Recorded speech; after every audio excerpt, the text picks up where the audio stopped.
In today's story, we follow a man stripped of everything, his freedom, his home, even his name. But he chose something unthinkable: to escape a Soviet gulag and walk thousands of miles through snow, desert, and death itself. This is a story of survival that may be too incredible to believe, and yet, it just might be true. In the frozen wastelands of Siberia during World War II, 7 prisoners made a decision most called madness. They would escape a Soviet gulag and walk across thousands of miles of unforgiving wilderness. No map, no compass, just desperation and the will to live. Their leader was Slavomir Rawicz, a Polish cavalry officer captured by the Soviets and sentenced to 25 years of hard labor for crimes he never committed. His journey began not with a plan, but with a moment of unbearable clarity.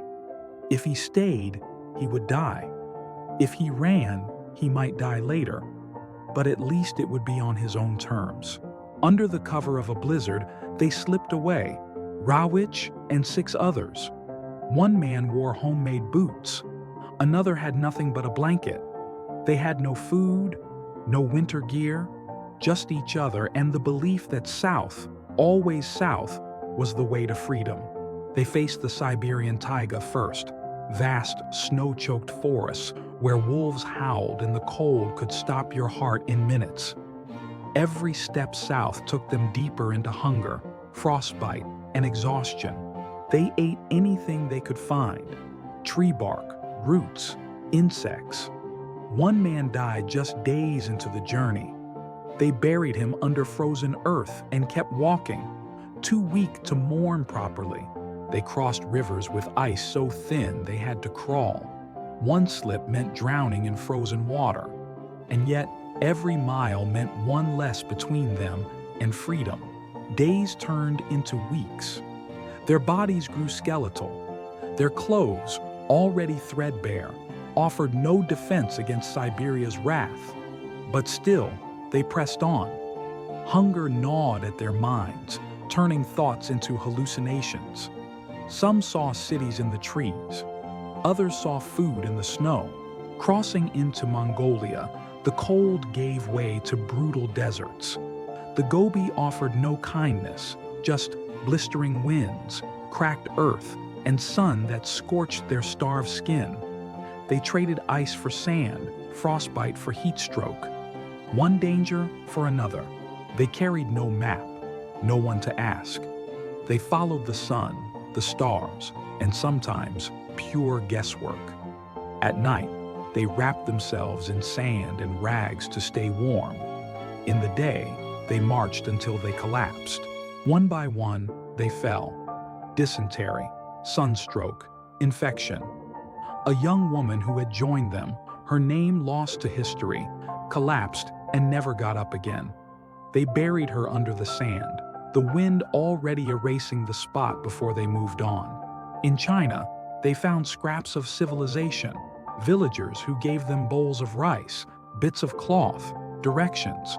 Some wept when they saw the men, now little more than shadows of humanity.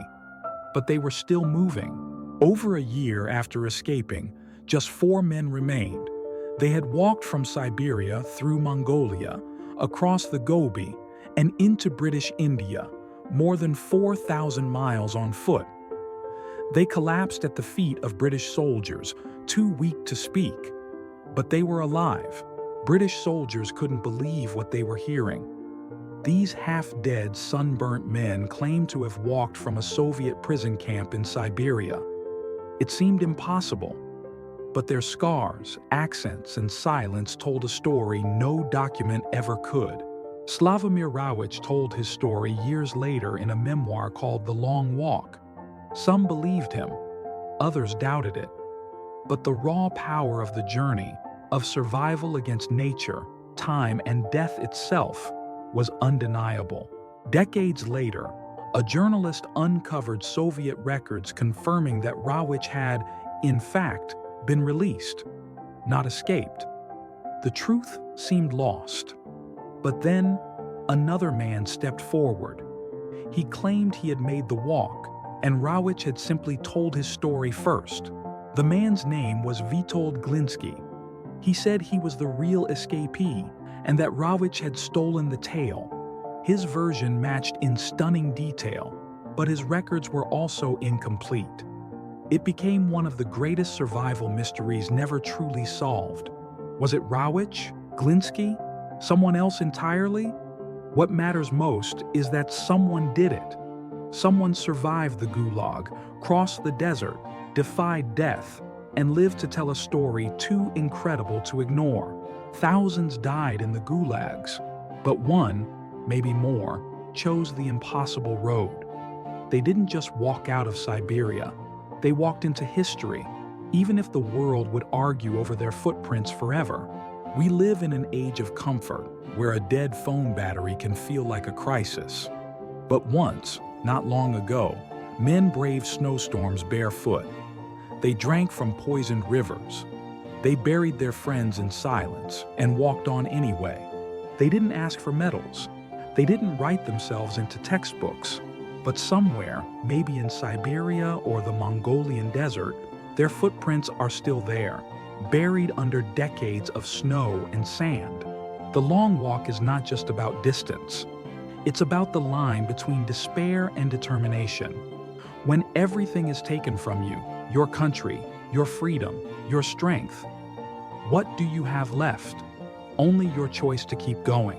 Whether it was Rawicz, Gliński, or another forgotten soul, we may never know. But someone once stepped beyond the gates of a Soviet prison, pointed to the horizon, and chose to walk 4,000 miles instead of giving up. That's what the long walk truly is. Not just a journey across a continent, but across the edge of human will. One that still echoes, even if its footsteps have long since vanished into wind and silence. Do you believe the long walk really happened? Or was it a legend built on truth? Leave a comment below, and let's talk about it. If this story moved you, consider subscribing for more forgotten feats of courage and survival.